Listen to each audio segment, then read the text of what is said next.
ইমাম আহমদ বিন হাম্বল রাহমাতুল্লাহ আলাইহি ইমাম বুখারীর উস্তাদ। ইমাম বুখারীর উস্তাদের নাম কি? ইমাম আহমদ বিন হাম্বল রাহমাতুল্লাহ আলাইহি 10 লক্ষ হাদিস তিনি মুখস্থ রেখেছিলেন। কত লক্ষ? 10 লক্ষ হাদিস তিনি মুখস্থ রেখেছিলেন ইমাম আহমদ বিন হাম্বল রাহমাতুল্লাহ আলাইহি। ইমাম আহমদ বিন হাম্বল রাহমাতুল্লাহ আলাইহি তিনি যে কিতাব লিখেছেন হাদিসের নাম তার মুসনাদ আহমদ, তার মধ্যে প্রায় 40,000 হাদিস তিনি লিপিবদ্ধ করেছেন। ইমাম আহমদ বিন হাম্বল রাহমাতুল্লাহ আলাইহি একদিন রাস্তায় গেলেন, রাস্তায় চলছেন, চলতে চলতে হঠাৎ করে রাত হয়ে গেল। এক মসজিদে গিয়ে বলছেন, বাবারা আমাকে এই মসজিদে একটু থাকার জায়গা দাও। ইমাম আহমদ বিন হাম্বল রাহমাতুল্লাহ আলাইহিকে দেখে চিনা যেত না। ইমাম আহমদ বিন হাম্বল রাহমাতুল্লাহ আলাইহি মসজিদে গিয়ে বলছেন যে একটু থাকার জায়গা দাও, আমি মুসাফির মানুষ। বলছে আমাদের মসজিদে থাকার জায়গা হবে না, মুসাফিরের কোনো জায়গা নেই। ইমাম আহমদ বিন হাম্বল রাহমাতুল্লাহ আলাইহি বিপদে পড়ে গেলেন, রাতে যাবেন কোথায়? এক রুটিওয়ালা রুটি বানায় বিক্রি করে। রুটিওয়ালা বলছে, মুসাফির সাহেব চলেন আমার বাসায় যাই। ওনার বাসায় নিয়ে গিয়ে বলছেন, রাত্রে রুটি আটা সেনে রাখতেছেন, সকালবেলা রুটি বানিয়ে বিক্রি করবেন। রুটি ছানার সময় পরে আস্তাগফিরুল্লাহ আস্তাগফিরুল্লাহ আস্তাগফিরুল্লাহ আস্তাগফিরুল্লাহ আস্তাগফিরুল্লাহ বলেন আর আটা ছানেন। ইমাম আহমদ বিন হাম্বল রাহমাতুল্লাহ আলাইহি জিজ্ঞেস করলেন, ভাইজান আটা ছানার সময় আপনি আস্তাগফিরুল্লাহ কেন বলেন? আস্তাগফিরুল্লাহর মধ্যে কি আছে?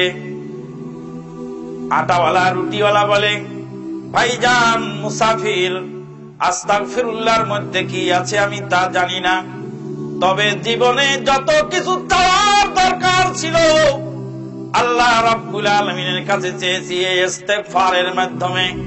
আল্লাহ রাব্বুল আলামিন বলেন, কুল ইস্তাগফিরু রাব্বাকুম ইন্নাহু কানা গাফফারা ইউরসিলুস সামাআ আলাইকুম মিদরারা। ও নবী গো, মানুষকে বলেন ইস্তেগফার করার জন্য। আল্লাহ রাব্বুল আলামিন হলেন গাফফার। আল্লাহর কাছে ইস্তেগফার করলে আল্লাহ আসমান থেকে রিজিকের বন্যা বহায় দিবেন।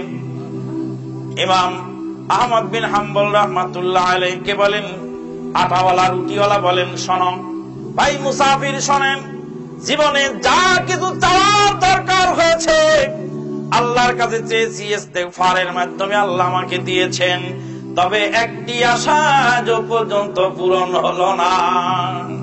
কি আশা? কি আশা পূরণ হয়নি আপনার? আল্লাহর কাছে দরখাস্ত করে রেখেছি, বর্তমান জামানার শ্রেষ্ঠ ইমাম আহমদ ইবনে হাম্বলের সাথে যেন আমার সাক্ষাৎ হয়ে যায়।